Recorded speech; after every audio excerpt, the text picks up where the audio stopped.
Hi, and welcome to the NVR Non-Violent Resistance series of small webcasts.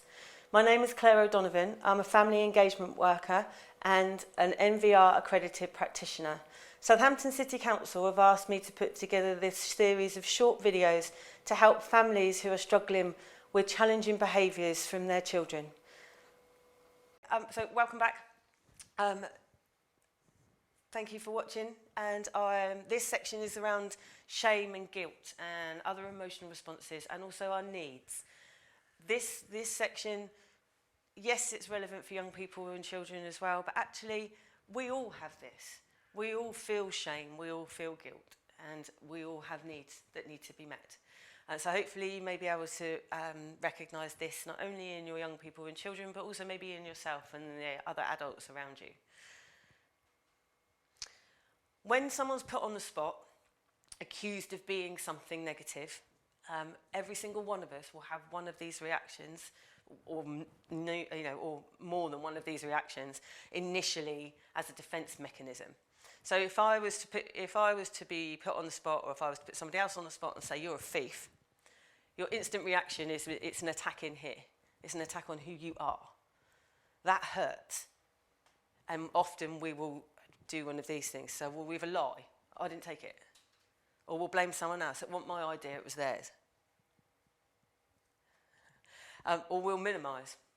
We'll say things like, I don't know why you're making such a big deal about it, for it was literally just a packet of crisps.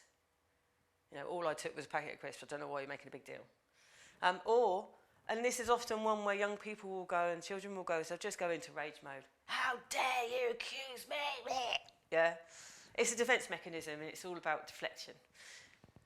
If I was to turn around and say to you, when you took that packet of crisps out of Tesco's, that was stealing, that's different. That's not about who you are.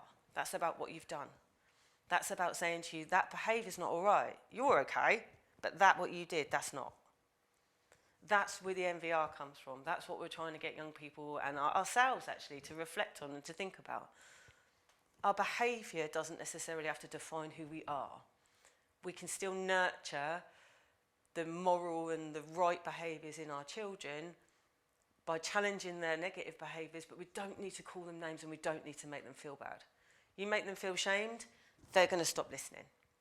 They won't want to engage in things because you're trying to tell them that they're bad at core. And no one is. Well, that's my personal belief anyway. When we start looking at behaviour, what we see is just the surface. Behaviour is communication. All of us communicate our feelings by the way that we behave. Whether it's jumping up and down and running about because we're excited, or whether it's bursting into song in the shower because we're really chilled out, or it might be bursting into tears because we're feeling something negative. We're sad or we're hurt. Your children's behaviour is all motivated by feelings just the same way as ours are. If you can start to understand what's the feelings, how they're feeling and why they're behaving in the way that they are, if you can empathise with this, then they will stop this. So, understanding. Often I'll work with parents and they'll turn around and they'll say to me, I've asked them what's going on, I've asked them what the problem is and they don't know, or they won't tell me, or they just say that they're angry. Some of us need to get a little bit more detectives. We need to think a bit bigger picture. We need to try to understand what might be going on. You may even need to offer suggestion. You turn around and say to them, perhaps it's this. I wonder if you're feeling lonely because you haven't been at school for 3 months. You're missing your friends. Just offering suggestion, maybe giving them words. Often we don't have very good, some adults, but often children, they don't have very good emotional literacy.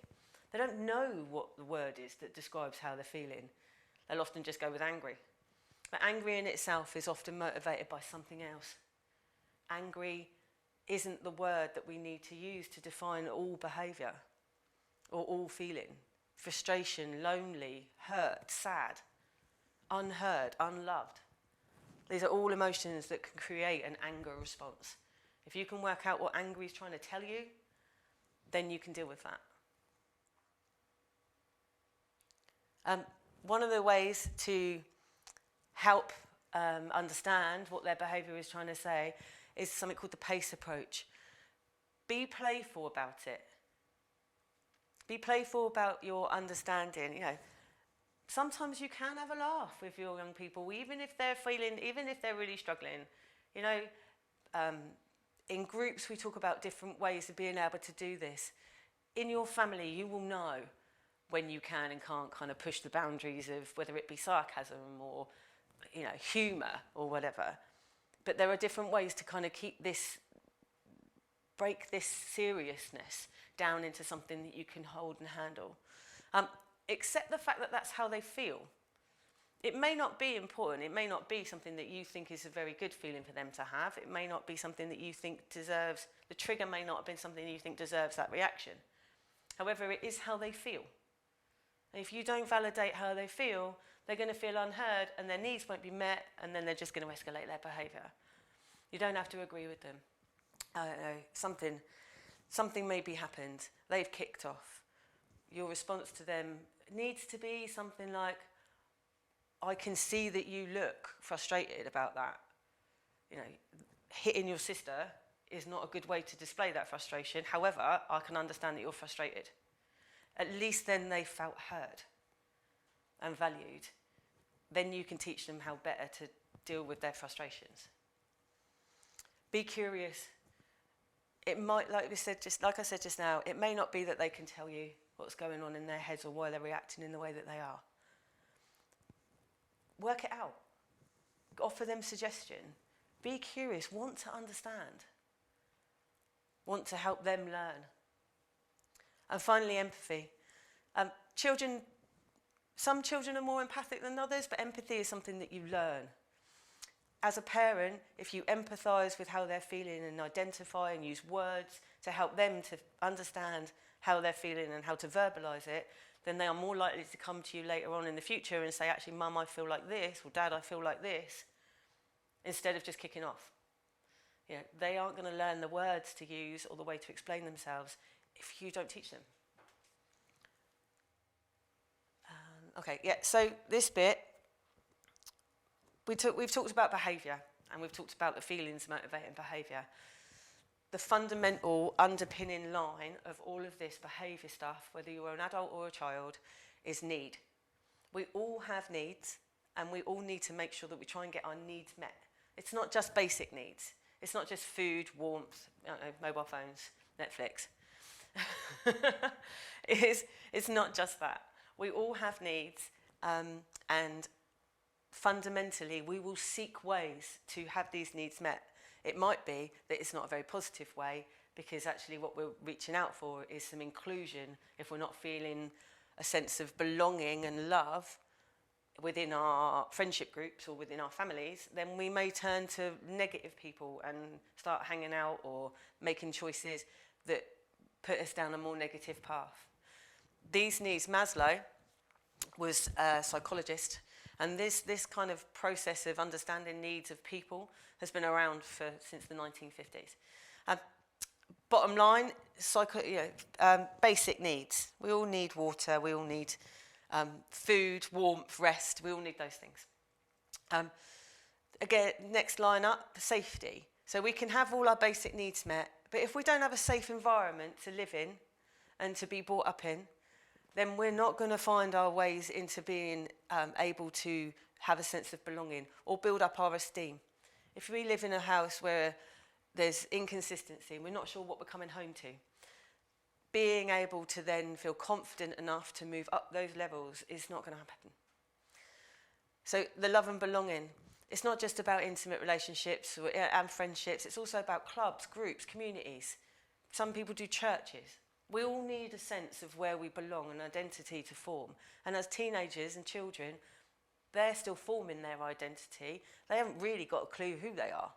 So if they start finding ways to link in with positive influences and positive peer groups, then that's going to establish a more positive sense of identity. If they find themselves with groups of people who perhaps aren't quite as positive, then their identity will shift. As parents, we can do everything that we can to try and expose them to as much positive peer relationships, then hopefully it will enable them to sort of get a positive sense of self. Yeah? Esteem, self-esteem, confidence, all those things, they come from feeling proud about ourselves, feeling good about ourselves, complimenting them, noticing their achievements, even if they're tiny. I remember one thing I did once with a young lad. I used to see him quite a bit. I used to work with him on a one-to-one basis. And he never used to say hello, very rarely lifted his head up out of his hood, and definitely never kind of, really was very polite, never really said much at all. And one day I walked in and he had his hood down and he offered to make me a cup of tea. My jaw nearly dropped to the floor because it had taken ages to get to that place. But the fact that what I was able to say to him was yes, please and thank you. What I didn't do was turn around and go, oh, so you have got a face then? Oh, so you have got manners then? Because where would that have got me? So I think sometimes as parents, we need to remember that we can give compliments, but if we give them with a bit of a but on the end, you took your plate out and put it in the dishwasher, nice one, why didn't you do that yesterday? We're not giving them that compliment. They're not hearing that, they're just hearing the criticism that comes after. We have to remember that actually even the smallest little accomplishments need to be recognised, because otherwise, where's their self-esteem? And once the idea from Maslow is that once you've got your self-esteem and everything else, you feel safe, you've got good friendship groups and a good family, supportive people around you, you feel happy about who you are, you feel confident, you are then able to reach your full potential. He calls it self-actualization. But yeah, for me, in nowadays, it's about fulfillment. When you feel like you've achieved what you want to achieve, when you can strive to do more. At one point, I'm not sure that any of us ever get to a point where we completely just go, right, well, I've self-actualized, so I'm not going to have to do anything now, I'm perfect. No one ever gets there. We always want to drive a little bit further. We always want to try new challenges. But sometimes if you haven't got these fundamental groundings, new challenges, taking risks, putting yourself out there, learning new things can feel really terrifying, and actually we don't. So establishing needs, taking care of people's needs, including your own and your child's, will help them understand how to express themselves and will also make them feel like they are loved and cared for. Hopefully that's helpful. Okay. Finally, just in this section, MVR parenting style, if you like, sits somewhere in the middle of the traditional parenting that we might have all experienced. That kind of authority-based parenting that most, some adults may have experienced. I know, it was certainly a generation when I was younger. It was about control, it was about power, it was about do it now. It was do it because I said so. Yeah. And then the flip side of that are those kind of more laissez-faire parents where there's a bit of a lack of authority. A lot of the parents that I work with in groups, they get to that place because they've tried this and their young people have just gone, I don't think so, and just pushed and pushed and pushed against it. And once they've tried all of these things and none of it's worked, they've taken away their stuff. They've grounded them. The young person's jumped out of the window. They've taken everything out of their bedrooms. They've taken all their Xbox, their phones away. Young person's not changing their behaviour. Not being funny, but why would they? They've got nothing. You can't take any more away, so they don't need to change because they've got nothing to lose. The parents often will get to this place where they'll throw their hands in the air and just go, I've got nothing left, do what you want. Yeah. And at that point, young people will push their boundaries, will take the mickey, won't come home, that kind of thing. They will do all those kind of things. And parents feel powerless. With an MVR point of view, what we're trying to do is we're trying to give you a parental presence back, some authority within your home, but not control. You don't need it.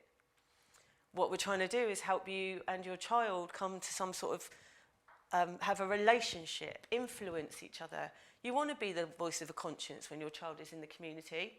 You want them to care how you feel. But no, they're not going to do that if they don't feel like they've got a relationship with you. It's choosing your time to act. It's being responsive to things, but not reactive.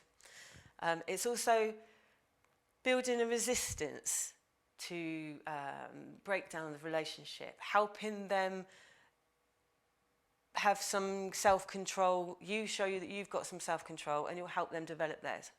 Yeah, and it's a strength between the two of you in terms of your relationship. It's not power. It's not weakness. There's a strength in working together. And a shared responsibility, so the networks, mutual support, understanding each other. It doesn't come easy, but it can be done. So that's the end of that one.